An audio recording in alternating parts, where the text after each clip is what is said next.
The moon was already high when Elira Voss heard the words that ended everything. "I reject you as my mate." Draven Ashwood said it clearly, without shaking, in front of every pack member gathered at the ceremony stone. His voice carried across the crowd like a bell that would not stop ringing. Elira felt the bond between them snap, somewhere behind her ribs, a pain so sharp she almost dropped to her knees. She did not. Around her, hundreds of wolves in human form stood silent, waiting to see what she would do.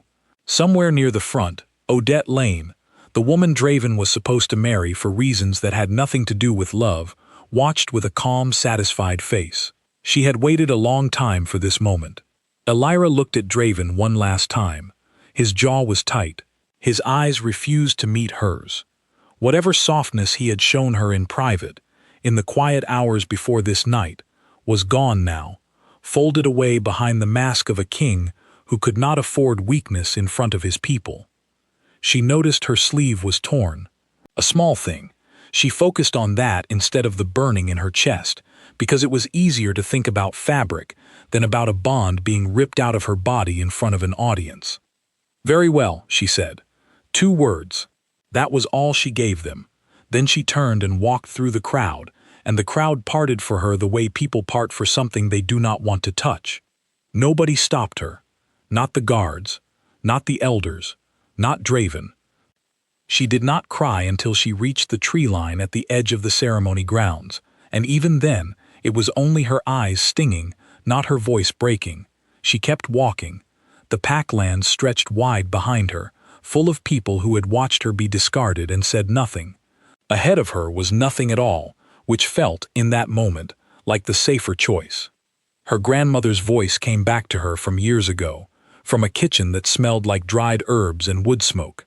"Some mates choose thrones over blood, child. Watch for that. It will look like love until the day it isn't." She had not understood it then. She understood it now. By the time she reached the old dirt road that led away from Ashwood territory, the pain in her chest had settled into something duller, something she could carry. She did not look back at the lights of the ceremony grounds glowing faintly through the trees. She did not think about what Draven's face had looked like in the half-second before he spoke the rejection, the flicker of something that might have been regret and might have been nothing at all. She kept walking until the sun came up. By midday, she had crossed into land that did not belong to any pack. The border towns here were mixed, wolves and humans living side by side, keeping their business separate and their opinions to themselves. It was the kind of place where a woman with no name and no history could arrive and simply exist, without anyone asking too many questions. She found a room above a bakery willing to rent by the week. She paid with coins she had saved for exactly this kind of emergency, though she had never imagined the emergency would be this. She sat on the edge of a narrow bed in a room that smelled like yeast and old wood, and she finally let herself shake, just once, just for a few minutes, before she stopped. Enough, she told herself. That part of her life is finished. She did not know yet how wrong that thought would turn out to be. The bakery owner downstairs, a broad, cheerful woman named Marielle Finch, asked no questions when Elira paid for the room, only pointed out where the water pump was, and mentioned, almost as an afterthought, that the bread went stale by evening and anyone in the building was welcome to what didn't sell. It was a small offer, made without ceremony, and Elira found herself oddly grateful for it. Grateful that kindness here came without an audience attached, without eyes watching to see how she would respond. She spent her second night in that room staring at the ceiling, listening to unfamiliar sounds below, a cart rolling past, a dog barking somewhere down the lane, voices she did not recognize speaking a dialect slightly different from her own. None of it belonged to the world she had left behind, and that, more than anything, was exactly why she had chosen it. By the 3rd day, she had already decided on the rules she would live by in this new place. No mention of packs, no mention of kings, no mention of a name that had once belonged to a woman who believed in bonds that could not be undone. She would answer to whatever name felt safest, and she would build herself into someone the ceremony stone could never reach. That first week, she kept to herself. She learned the layout of the town the way a soldier learns a battlefield, noting exits, noting faces, noting which shopkeepers asked questions and which ones did not care where a person came from as long as they paid. She let her wolf sink low inside her, quiet, unused, like a muscle she had decided to stop exercising. Pain becomes easier to manage when you refuse to feed it. She spent the fourth day simply walking the town from one end to the other, memorizing streets the way she used to memorize the borders of pack territory, learning which alleys led nowhere and which opened onto the wider market square. It gave her hands something to do and her mind something to focus on, besides the hollow place beneath her ribs where the bond used to sit, warm and constant, before it had been torn out in front of an audience that did nothing to stop it. She passed a small shrine near the edge of town that afternoon, the kind travelers sometimes left offerings at for safe journeys, and stood in front of it longer than she meant to. She did not pray, exactly. She simply stood there, letting the wind pull at her torn sleeve, and made herself a quiet, private promise that she would not spend the rest of her life waiting for an apology that might never come. Whatever she rebuilt from here, she decided, would belong entirely to her, untouched by thrones or ceremonies, or men who chose crowns over the people who loved them. On the fifth day she found work. A local healer, an older woman named Ottilie Marsh, needed an assistant who was not afraid of blood, burns, or long nights. Elira had grown up around pack healers. She knew how to set a bone, how to stitch a wound, how to sit with someone through a fever without flinching. Ottilie hired her within an hour of meeting her, mostly because Elira did not ask for a single day off in the interview. "You're running from something," Ottilie said on the third week, not unkindly, while they cleaned instruments side by side in the small back room of the healing house. "Everyone here is running from something," Elira answered. Ottilie laughed at that, a short, dry sound, and did not push further. It was, Elira would later think, the first real kindness anyone had shown her since the ceremony stone, and it came in the shape of someone deciding not to ask. She built a life out of small, deliberate things. She learned the names of the regulars who came through the healing house door. She learned to burn her morning tea slightly, on purpose, because it gave her something to complain about that had nothing to do with kings or bonds or thrones. She learned to laugh again, carefully, the way someone learns to walk on a leg that has healed wrong and might break again if she is not careful. She told herself this was enough: a quiet room, useful hands, a town that did not know her name. She almost believed it. Word did not travel fast in border towns, but it traveled. Twice in her first month, she overheard travelers speaking of the Ashwood pack, of a king who had rejected his fated mate for political gain, of a bride who wore her new position like a crown she had stolen rather than earned. Elira made herself walk away from those conversations both times. She did not need details. She had lived the only detail that mattered. She told herself she did not care what happened to Draven Ashwood now. She told herself this often enough that some nights she almost slept without dreaming about the ceremony stone at all. Almost. The wound in her chest, the place where the bond had been torn loose, ached on nights when the moon was full, a dull throb that reminded her the bond had not simply ended. It had been rejected, which was different, which was crueler, because a bond that ends on its own eventually fades. A bond that is rejected leaves a scar shaped exactly like the thing that was taken. She learned to live with the scar the way she learned everything else in that town, quietly, alone, on her own terms. She did not know that 400 miles away, in a throne room built of old stone and older mistakes, the man who had rejected her was beginning to understand exactly what he had broken, and that the breaking was not finished yet. There were nights, in that first year, when the ache became too loud to ignore, and she would sit by her small window and watch the moon climb over rooftops that did not belong to her, in a town where nobody knew her real name. On those nights, she allowed herself exactly 10 minutes to remember. 10 minutes to picture the way Draven used to laugh before a crown ever mattered more than she did, the way his hand used to find hers without either of them planning it, the way she had once believed, foolishly, that a bond meant something could not be undone. Then she would close the window, blow out the lamp, and refuse to think about any of it again until the next full moon forced the memory back to the surface. Ottilie noticed the pattern before Elira ever admitted it aloud. The older healer never asked directly what caused the shadows under Elira's eyes on certain mornings, but she began leaving a second cup of tea out on those nights, unasked, and never mentioned it the next day. It was a small kindness, wordless and undemanding, and Elira came to rely on it more than she ever said out loud. She threw herself into the work instead. She learned to set bones cleanly, to stitch wounds so the scars barely showed, to recognize fevers before they turned dangerous.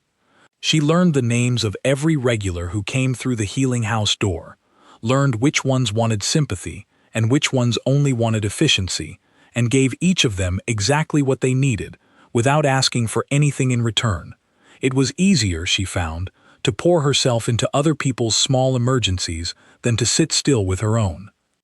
A young man named Callan Reeve, the baker's son from downstairs, took a liking to her early on, bringing up warm bread some mornings before the shop opened, lingering a little too long in doorways, asking careful questions about where she had come from, that she deflected with practiced ease. She let him bring the bread. She did not let him bring anything else. He eventually understood, without her ever having to say it cruelly, that whatever she was guarding, it was not something bread could soften, and he settled, instead, into an easy, undemanding friendship that asked nothing further of her.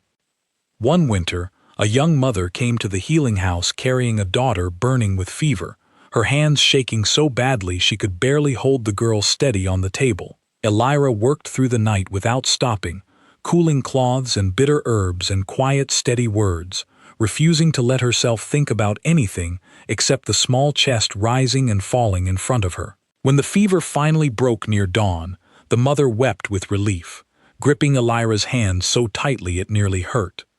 "Thank you," the woman said, over and over, as if the words alone could repay what had happened in that room. "I don't know what we would have done." Elira only nodded, exhausted, and did not tell the woman that watching a child's fever break had done something to loosen a knot in her own chest that had been tight for months, that saving something small and helpless felt, in some strange way, like being allowed to save a piece of herself she had given up on entirely. She walked home that morning with Ash trotting quietly beside her, sensing, as he always did, that she needed the silence more than conversation, and slept through most of the following day without dreaming of ceremony stones at all. She built, in this way, a life made almost entirely of small kindnesses and careful distances, a life where nobody pushed too hard and nobody expected too much, and if it was not the life she had once imagined for herself standing at a ceremony stone with a crown in her future, it was, at least, a life that belonged entirely to her. Elira had been in the border town for a little over a year when the pup found her, or perhaps she found it, though later she would never be entirely sure which version was true. It happened on an ordinary evening, the kind of evening that felt like every other one since she had arrived.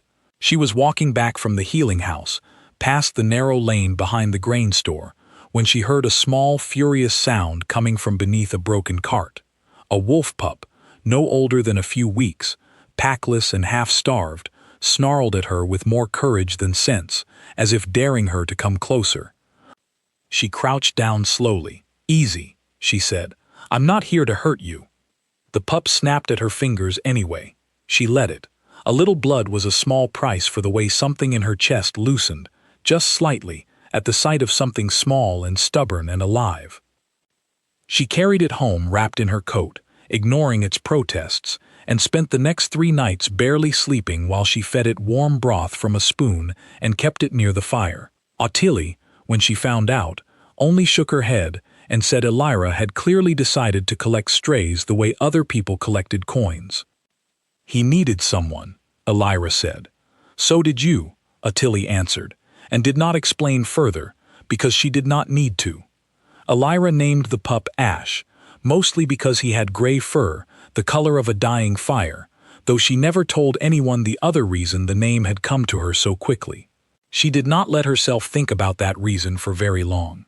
Ash grew fast, the way wolf pups do, and within a few months, he had become something between a companion and a small, chaotic shadow that followed her everywhere. She talked to him the way people talk to animals who cannot judge them, telling him things she would never have said aloud to another person. She told him about burned tea and long nights at the healing house.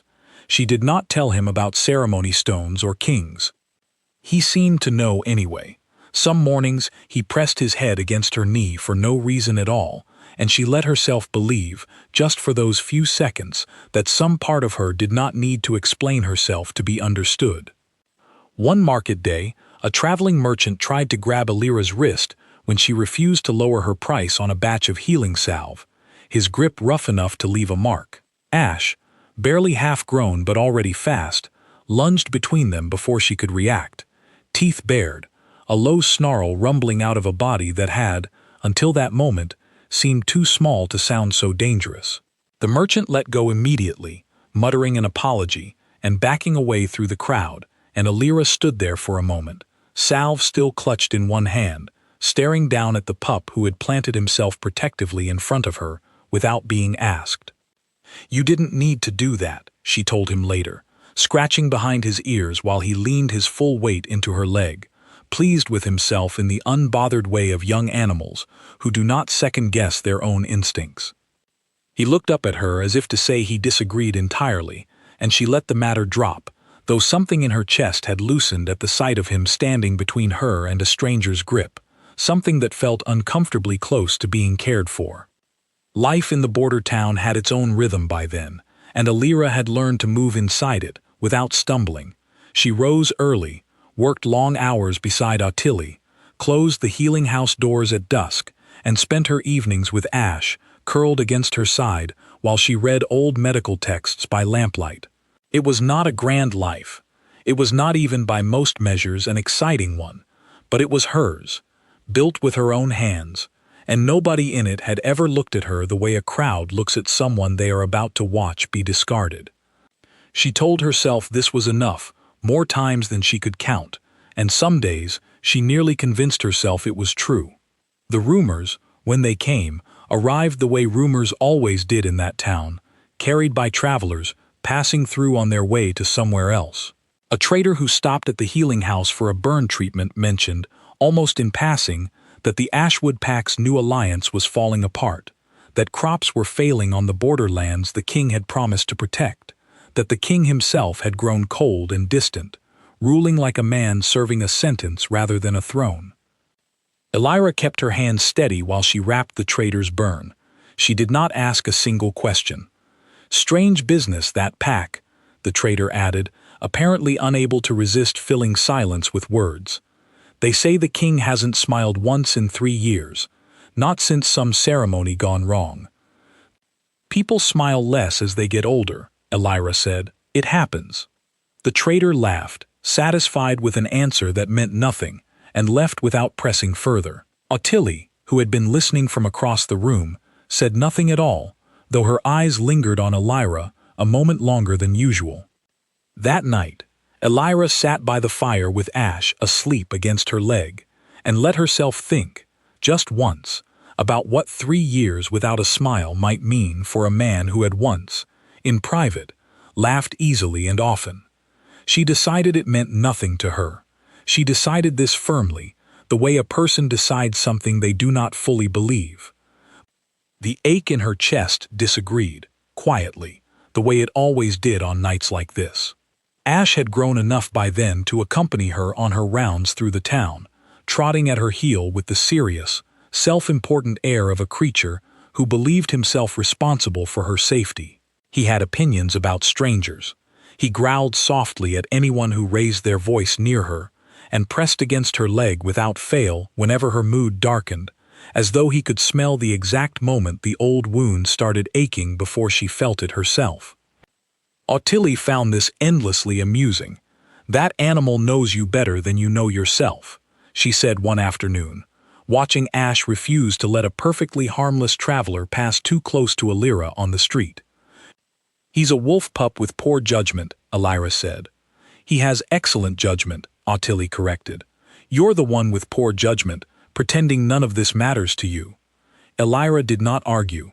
There was little point arguing with a woman who had clearly decided, months ago, exactly what she believed about the healer's assistant who had arrived with no name and a torn sleeve and had never once, in over a year, mentioned a single detail about her past.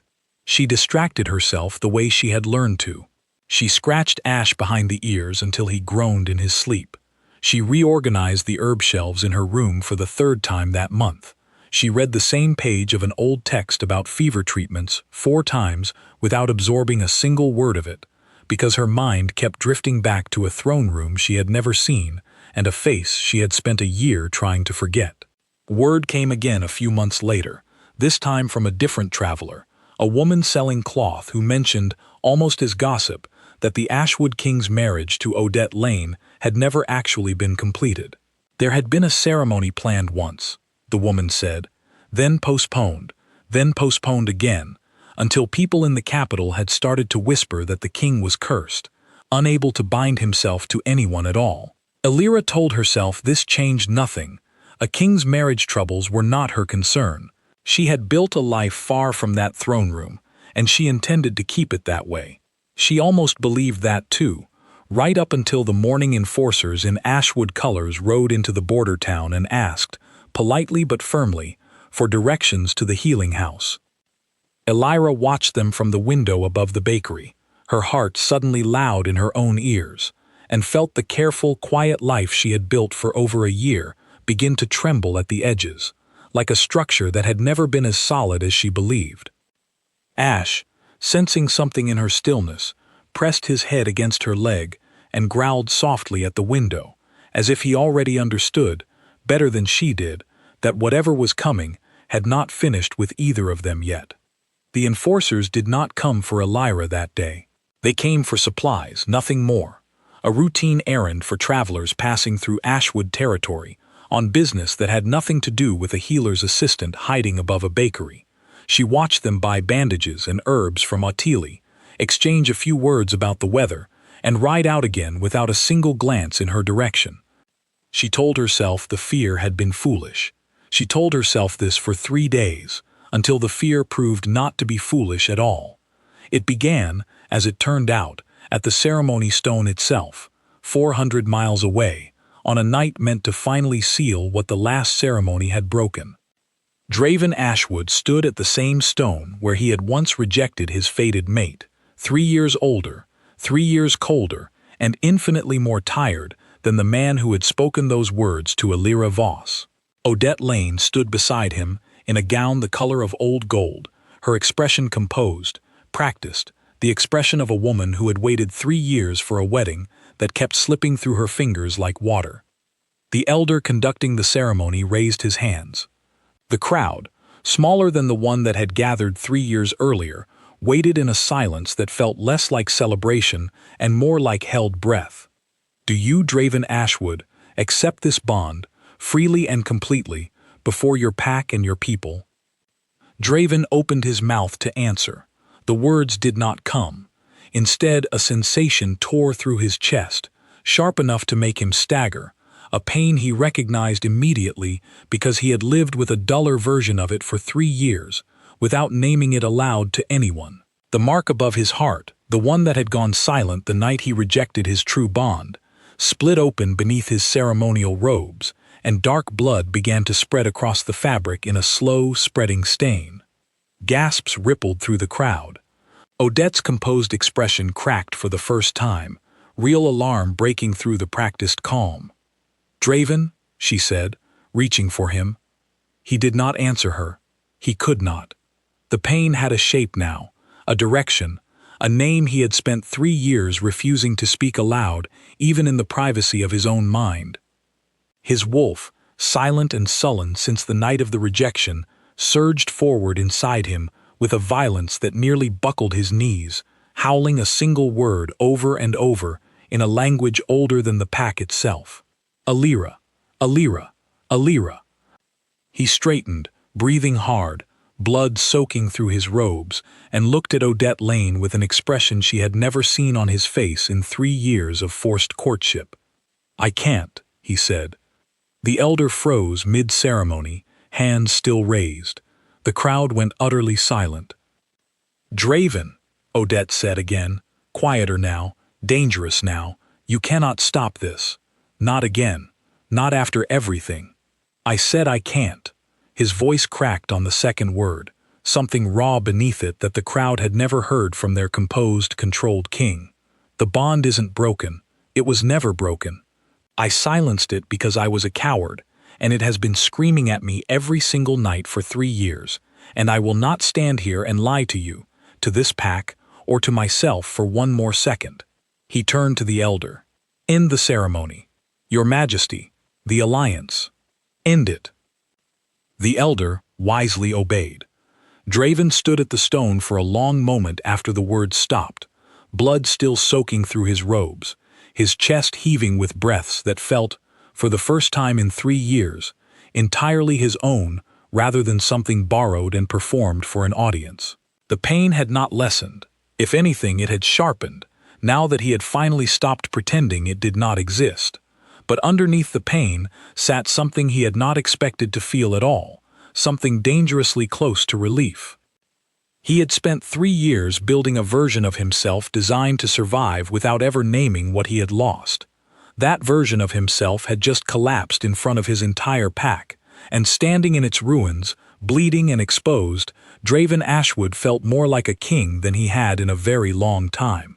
What followed was chaos, of a quieter sort, the kind that unfolds in whispers rather than shouting. Odette Lane did not scream or weep in front of the crowd, though her hands trembled as she turned and walked away from the stone without a backward glance, her own pride the only thing holding her upright. The alliance her family had built this marriage to secure crumbled in that single moment, though no one in that crowd yet understood how deeply that failure would cost the Ashwood pack in the months ahead. Odette Lane, for all her pride, did not leave the ceremony grounds in tears. She walked to her carriage, with her chin level and her shoulders straight, the same composure she had worn for 3 years while pretending a marriage of convenience might one day become something warmer. It was only once the carriage door closed behind her, once she was finally alone and unwatched, that she allowed herself a single, controlled breath that shook slightly on the way out. She had known, somewhere beneath the pride, that this outcome was always possible. A bond that strong did not simply disappear because a king found it inconvenient. She had gambled 3 years of her life on the hope that convenience might eventually win out over truth, and she had lost that gamble in front of the very crowd she had once hoped would witness her triumph instead.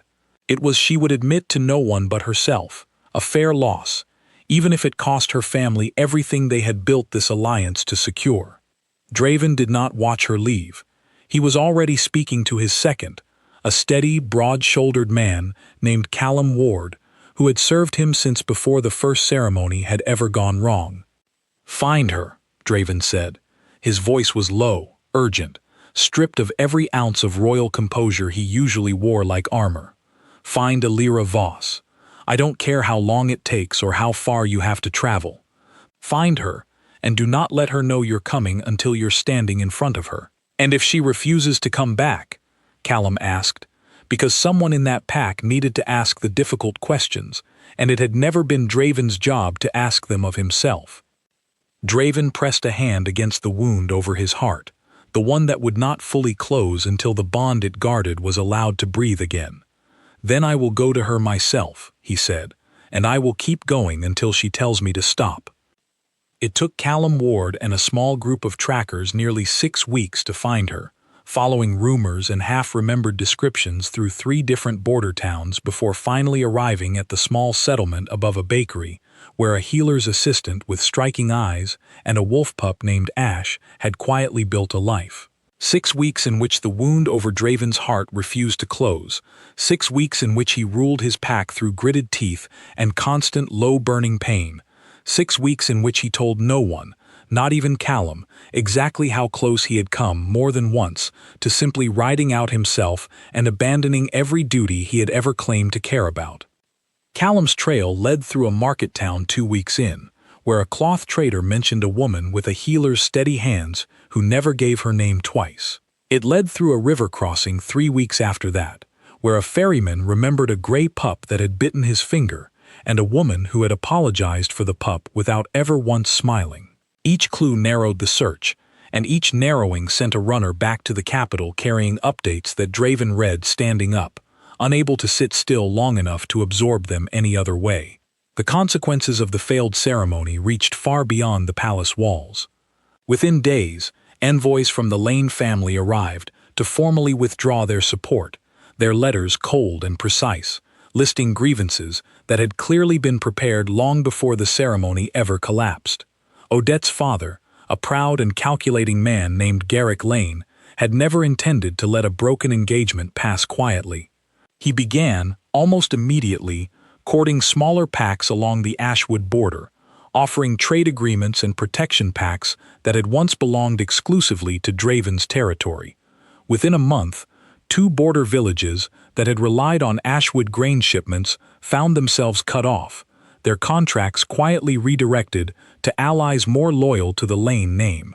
Farmers who had never cared about politics found their livelihoods suddenly tangled in a feud they had not chosen, and their frustration, understandably, began to turn toward the throne that had failed to protect them. Draven absorbed each new report the way a man absorbs blows he has decided he deserves. He did not blame Garrick Lane for the retaliation. He blamed himself for building an alliance on convenience rather than truth in the first place, for believing a bond could be silenced simply because acknowledging it was inconvenient. Every fractured trade route felt like a debt collector arriving at his door, and he paid each one without complaint, because complaining would have meant pretending he had not earned it. The pack, meanwhile, watched their king change in ways they did not fully understand. He grew thinner, he slept less, he stopped attending the small social gatherings the court used to host, canceling them outright rather than sit through another evening of forced conversation with allies who had begun, subtly, to question whether a wounded king was still a strong one. Only Callum knew the full truth of where the wound had come from, and only Callum was trusted enough to carry the search forward without asking the questions everyone else wanted answered. During those 6 weeks, Draven held court every morning despite the wound bleeding through fresh bandages by midday.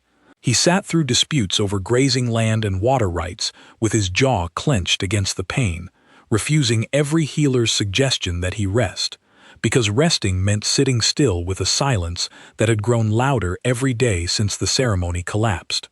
Advisors who had once praised his composure now exchanged worried glances behind his back, uncertain whether the king who had built Ashwood's stability for years was still capable of holding it together. Only once, late one night when he believed himself entirely alone in the throne room, did he allow the mask to slip completely. Callum found him there, sitting on the floor beside the throne rather than in it, one hand pressed hard against the wound, breathing through gritted teeth. "You should be resting," Callum said quietly. "I should have told her the truth 3 years ago," Draven answered, not looking up. "Resting won't fix that." Callum sat down beside him without being asked, an unusual breach of formality between a king and his second, though neither of them cared much for formality in that particular hour. "We'll find her," he said, "and when we do, whatever happens next will be her choice, not something either of us can force." "I don't want to force anything," Draven said. "I just want the chance to say it properly, once, before I decide I've run out of chances." Callum did not answer that. There was nothing useful to say to a man determined to punish himself for a mistake he had already spent 3 years paying for, so he simply stayed there, on the cold floor beside the throne, until Draven's breathing steadied enough for him to stand again. When Callum finally returned to the capital, his report was short. "We found her," he said. "She knows we came. She told us to leave." Draven, seated on a throne he had never wanted quite this badly to abandon, felt something in his chest twist tighter. "Did she say why?" Callum hesitated, a rare thing for a man who had faced down rival packs without flinching. "She said, and these are her exact words, Your Majesty. She said, 'Tell your king I already survived him once. I don't need to do it twice.'" The words hung in the air of the throne room like smoke that refused to clear. Draven had heard harsher things said to him over the years, threats from rival packs, cold calculations from advisors who valued borders over feelings, but nothing had landed the way that single sentence landed, because nothing else had come wrapped in the particular, quiet dignity of someone who had already survived the worst thing he had done to her once and had decided, calmly, that she would not risk it a second time. The throne room fell silent. Draven sat with that sentence for a long moment, turning it over the way a man turns over a wound to see how deep it truly runs. Then he stood. "Prepare an escort," he said. "I'm going myself. Your Majesty, the pack, will survive without me for 2 weeks," Draven said, already moving toward the door, already shedding, piece by piece, the composed king he had forced himself to become, and revealing, beneath it, the man who had made the worst mistake of his life at a ceremony stone 3 years ago, and had spent every day since, paying for it in silence. "I did not stop that ceremony to sit on this throne feeling sorry for myself while she thinks I've already given up again. I am going to that town, and I am going to stand in front of her, and I am going to say the things I should have said 3 years ago, even if she slams the door in my face for saying them." Callum, wisely, did not argue further. He simply nodded and went to prepare the horses, because in 8 years of service, he had never once seen his king look this certain about anything. The journey took 9 days.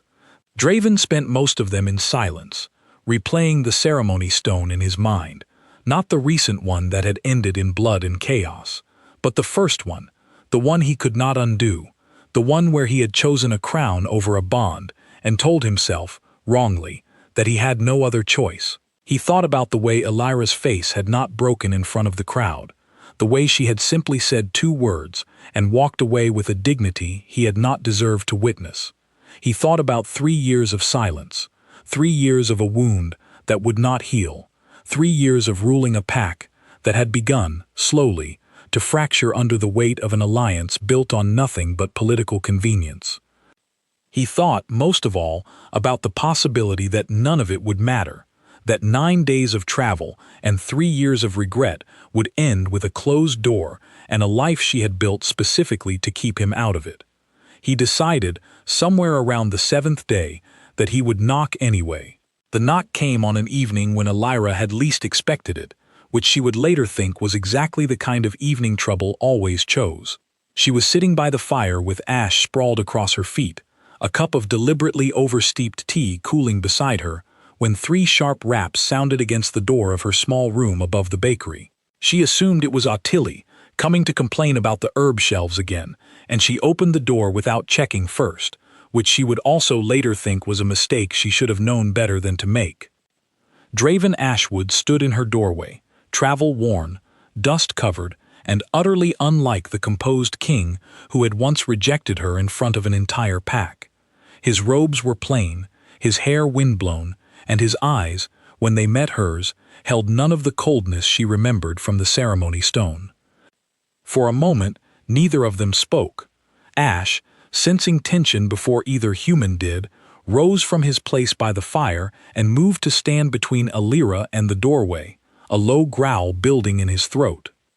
"You have a wolf," Draven said, which was, Elira thought, an absurd thing to say first, after everything. "He has better instincts than most people," she answered, and started to close the door. Draven caught it with his hand, not forcing it, just holding it steady. "Please, 2 minutes, that's all I'm asking." "You had a lot longer than 2 minutes 3 years ago," Elira said. "You used all of it very efficiently." The words landed exactly as sharp as she intended, and she watched them land, watched something flinch behind his eyes, and felt no satisfaction in it at all, only a tired, hollow ache that told her the anger was doing its usual job, standing guard over feelings she had no interest in facing again. "I know," Draven said. "I know what I did, and I know 2 minutes doesn't undo it. I'm not asking you to forgive 3 years in a doorway. I'm asking you to let me say the things I should have said before I ever walked away from that stone." Ash growled again, louder this time, and Elira placed a hand on his head, more out of habit than any real need to calm him. Fine, she said. 2 minutes. Draven exhaled, and for the first time, she saw the exhaustion beneath the travel dust, the deep, bone-tired weight of a man who had clearly not slept well in longer than 2 minutes could explain. I rejected the bond because I was afraid, he said. Not of you, of what accepting it would cost the pack, or what I told myself it would cost. My advisors said an alliance with the Lane family would secure our borders for a generation. I believed them, or I wanted to believe them, because it gave me a reason that sounded better than the truth. And what's the truth? Elira asked, arms crossed, keeping her voice as flat as she could manage. The truth is, I was terrified of loving someone that much, Draven said. I watched my own parents' bond destroy them both when my mother died. I decided, somewhere along the way, that a king who did not bind himself to anyone could never be broken the way my father was broken. It was a coward's logic, and it cost you something I can never fully repay, and it has cost me 3 years of a wound that would not close because a bond does not care how convenient your reasons are for silencing it. Elira said nothing for a long moment. Behind her, the fire cracked and settled. Ash, sensing the shift in the room, sat back on his haunches, though he did not take his eyes off the man in the doorway. You stopped the wedding, she said finally. It was not a question. I stopped the wedding, Draven confirmed, in front of the entire pack, with the mark on my chest splitting open in real time, because my wolf would not let me finish another ceremony while lying about what I actually wanted. That's very dramatic, Elira said, and hated how close her voice came to breaking on the word dramatic. It felt appropriately dramatic, Draven said, given how dramatically I ruined things the first time. You realize your entire kingdom is probably in chaos right now because of this, she said. A stopped wedding isn't a small thing for a king. It isn't, Draven agreed. The Lane family has already pulled 2 border villages out of our grain agreements. There will likely be more losses before this settles. I decided that was a fair price. Fair to who? To you, Draven said. You didn't get a choice 3 years ago. I wasn't going to let anyone tell me I didn't have one now. Elira crossed her arms tighter, unwilling to let the answer land as gently as it was clearly meant to. That's not the same as fixing anything. I know, he said. I'm not here pretending it fixes anything. I'm here because pretending is exactly what broke it the first time. Something in that answer, some small, unwanted honesty, cracked the careful wall she had been holding since she opened the door. She turned away from him, busying her hands with the teacup on the table, focusing on the chip in its rim rather than the sudden burning at the back of her eyes. You don't get to just show up, she said, quieter now. You don't get to show up after 3 years and undo it with a speech about your father and your fear and expect me to just... I'm not expecting anything, Draven said. I drove 9 days to say something to your face that I should have said at the stone 3 years ago.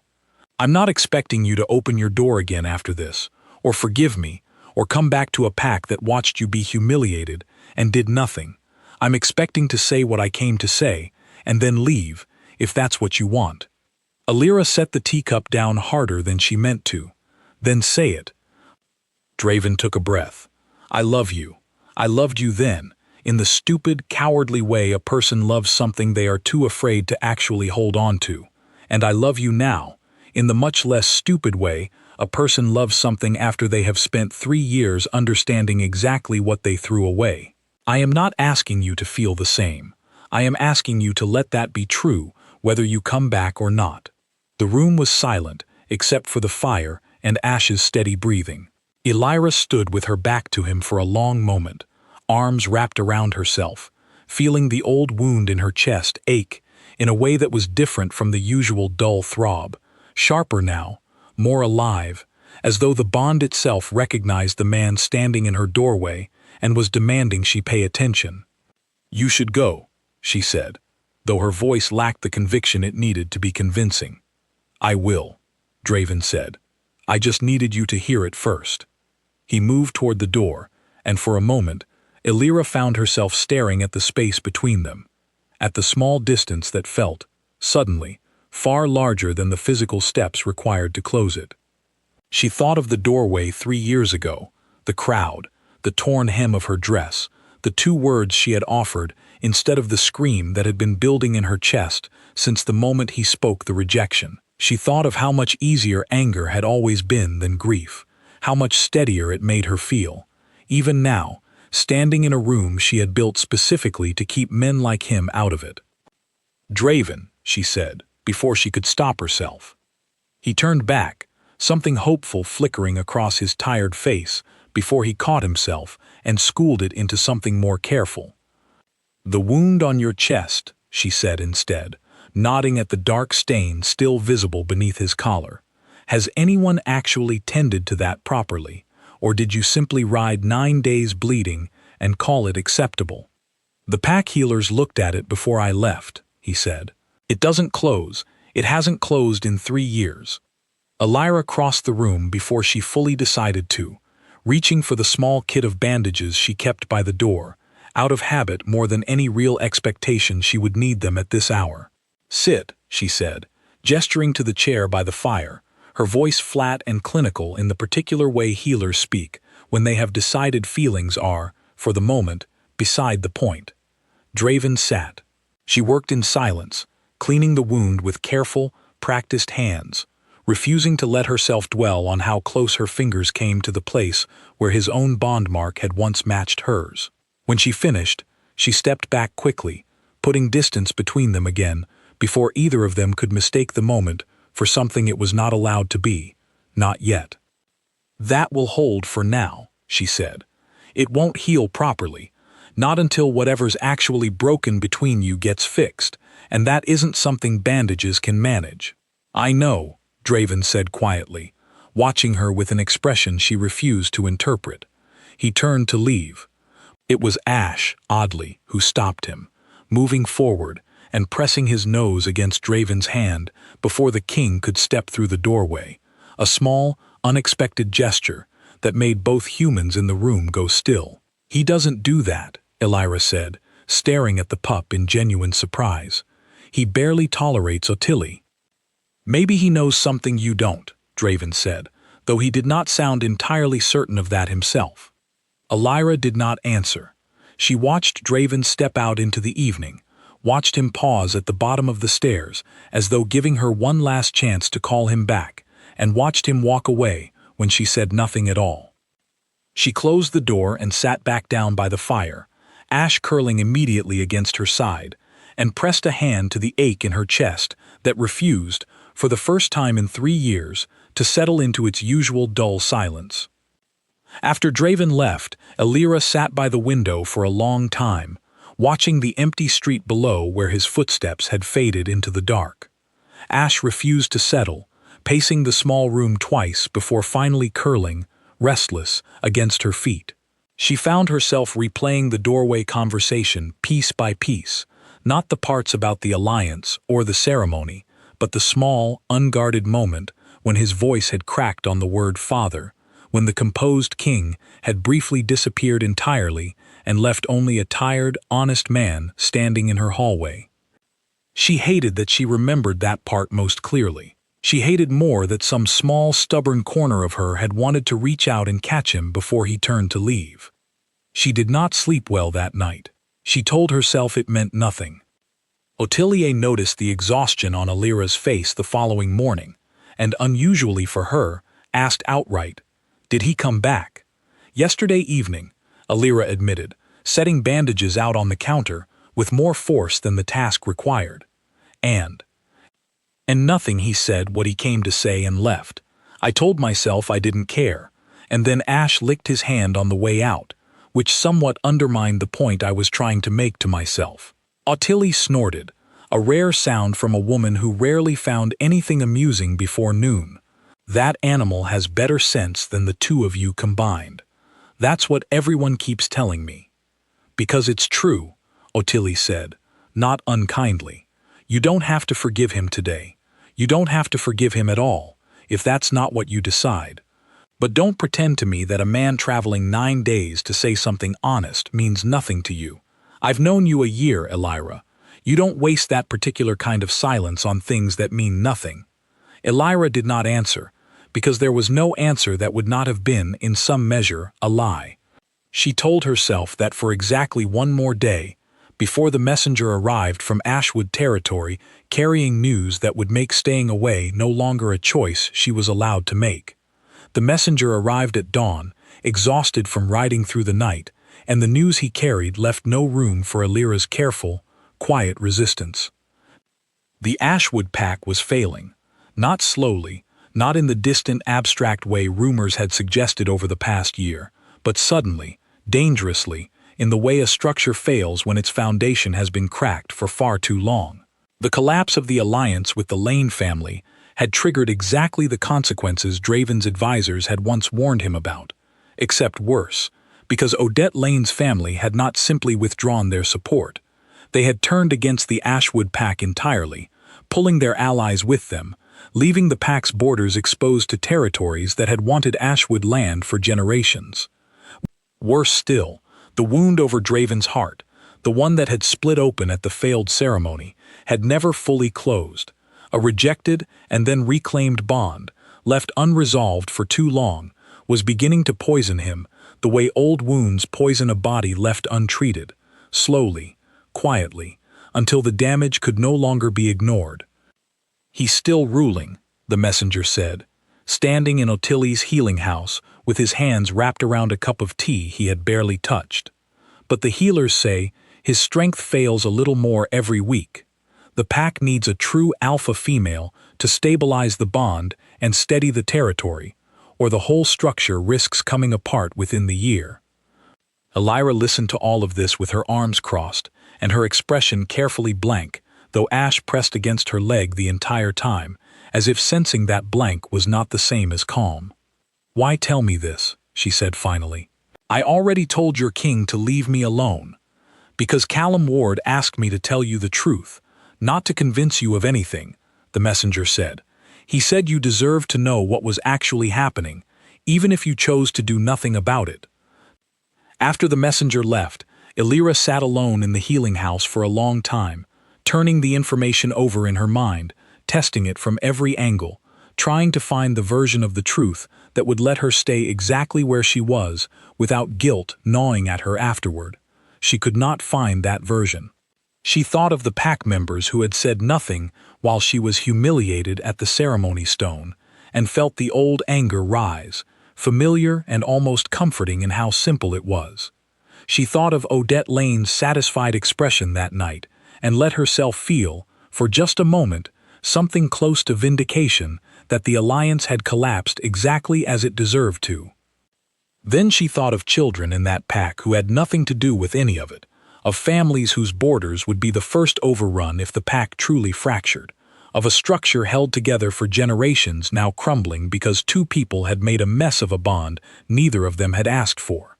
She thought, finally, of Draven standing in her doorway 2 nights earlier, exhausted and honest in a way she had never seen from him before, telling her the truth about his father and his fear without asking for anything in return.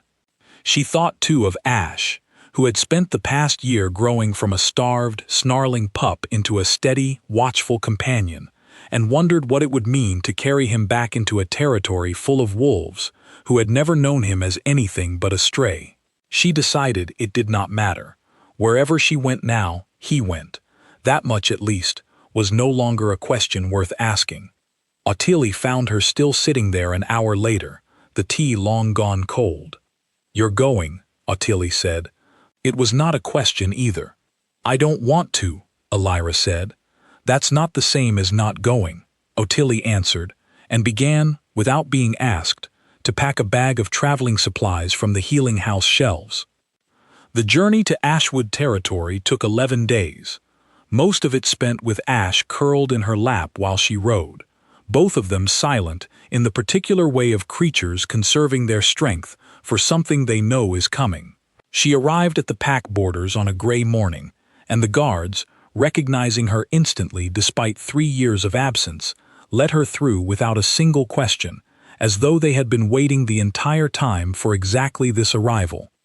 The packlands looked the same as she remembered, and entirely different at once. The same trees lined the same roads, the same stone gates marked the same borders, but the atmosphere had shifted, a kind of held tension running under everything, the feeling of a place that had been holding its breath for far too long. Pack members she passed on the road recognized her, some with wide-eyed surprise, some with quiet, careful respect, none of them saying a single word out loud, though their eyes followed her the entire way to the keep. She found Draven in a private chamber off the throne room, pale and thinner than she remembered, the wound over his heart visible even through his shirt where it had refused to close properly. He looked up when she entered, and for a moment, neither of them said anything at all. "You came," he said finally. "Not for you," Elira said, though the lie sat awkwardly in her mouth even as she spoke it. "For the pack, for the people who have nothing to do with what happened between us." "I'll take whatever reason gets you through that door," Draven said, and there was no anger in it, only a raw, tired gratitude that made something in her chest twist painfully. The healers who examined him confirmed what the messenger had described. The bond, rejected once and then reclaimed, but never properly sealed, was slowly poisoning him, a physical toll that would only worsen the longer it remained unresolved. The eldest healer, a stooped, careful man named Osric Vane, who had served 3 generations of Ashwood Alphas, laid out the diagnosis without softening it. A rejected bond that is later reclaimed does not simply resume where it left off, he explained, turning the wound gently under lamplight.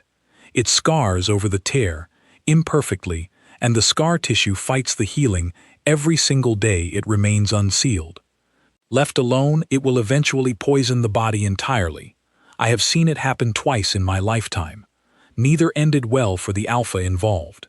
"And if it's sealed properly," Elira asked, "what happens then?" "Then the wound closes as it should have 3 years ago," Osric said, slowly, not without discomfort, but it closes. He looked between the two of them with the tired patience of a man who had delivered difficult news more times than he could count. "There is, the healers of old have long believed, only one remedy old enough and strong enough to address a wound of this nature, a true binding ceremony, older than the one Draven broke 3 years ago, one that cannot simply be spoken but must be lived, witnessed, and chosen freely by both parties involved." "I won't force this," Draven said, when the healers had left the room, leaving him and Elira alone with the weight of the choice laid bare between them. "Whatever you decide, I will accept it, even if it costs me everything the healers say it might cost me." Elira looked at him for a long moment, at the man who had once chosen a crown over her and had spent 3 years paying for it in silence, at the wound in his chest that mirrored the one that had never fully healed in her own, at the exhaustion in his eyes that had nothing to do with performance and everything to do with genuine, unhidden regret. She thought of Ash growling at strangers and pressing his nose into Draven's hand without being asked. She thought of her grandmother's warning about mates who chose thrones over blood, and wondered, for the first time, whether a man could learn to choose differently once the cost of his first choice had finally caught up with him. "I'm not doing this because I've forgiven you," she said. "I'm not asking you to have," Draven answered. "And I'm not doing it because of some grand romantic reason," she continued. "I'm doing it because there are people in this pack who will suffer if I don't, and because Ash apparently trusts you more than I do, which is honestly humiliating." A ghost of a smile crossed Draven's tired face, the first real one she had seen from him since her arrival. "I'll take that too." The binding ceremony took place 3 nights later, at the same stone where everything had gone wrong the first time, though this ceremony carried none of the grandeur or spectacle of the previous 2. It was smaller, quieter, attended only by the pack elders and Callum Ward, conducted by torchlight rather than the full pageantry of a royal wedding, because both Draven and Elira had insisted on a ceremony built around honesty rather than performance. The words spoken that night were old, older than the Ashwood pack itself, and they asked nothing of pretty speeches or forced smiles. They asked only for truth, spoken freely, witnessed by fire and stone. Draven spoke his truth without flinching, naming his fear, his cowardice, and his 3 years of regret in front of the same elders who had watched him reject her the first time. Elira spoke hers as well, naming the anger she still carried, the wound that had never fully closed, and the uncertain, unresolved space she still occupied between distrust and something she was not yet ready to call love. The torchlight flickered against the old stone as the elder pressed a hand to each of their chests in turn, murmuring words in a language neither Draven nor Alira fully understood, words that had bound generations of Ashwood alphas to their mates long before either of them had been born. Alira felt the heat of it first, a warmth spreading slow and careful from the elder's palm, nothing like the sharp, tearing pain of the rejection 3 years earlier.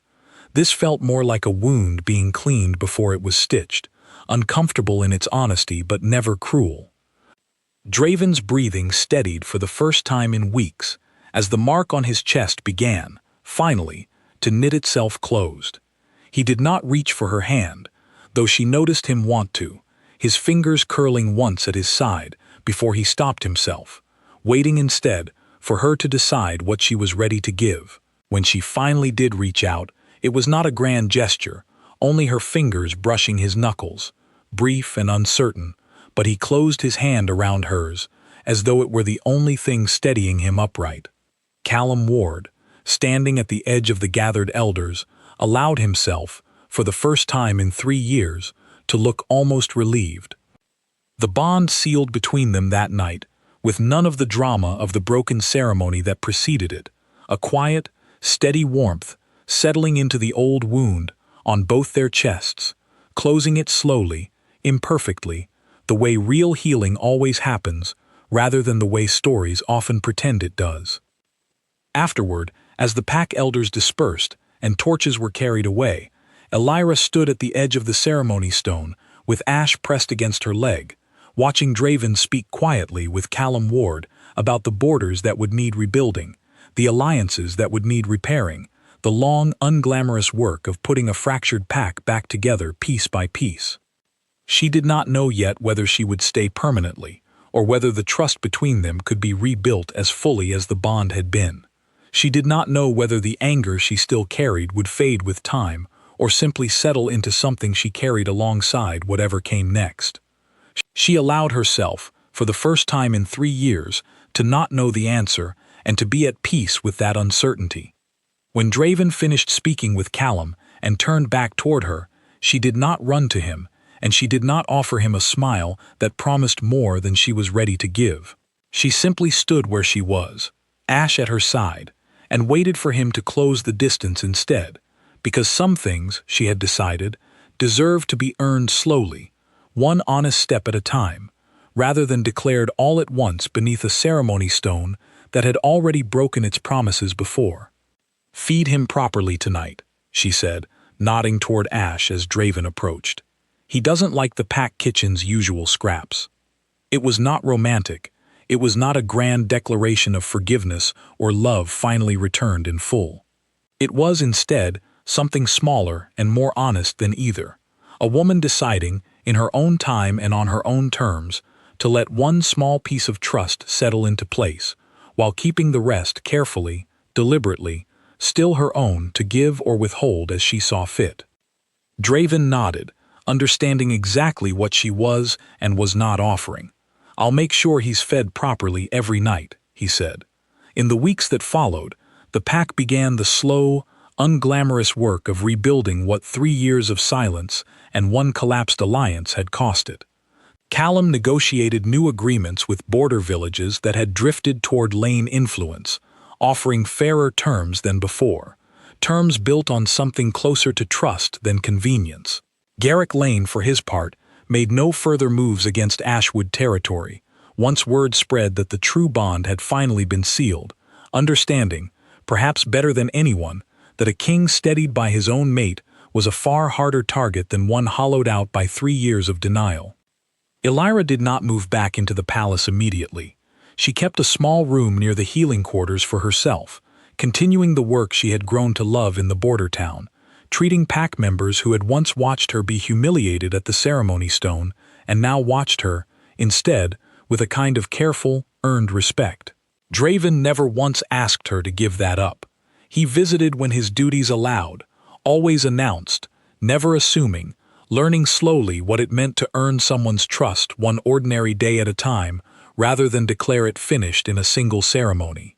Ash took to palace life with far less hesitation than either of them, quickly appointing himself unofficial guardian of the kitchen scraps and terrorizing at least 2 visiting dignitaries within his first month, much to Callum's poorly hidden amusement.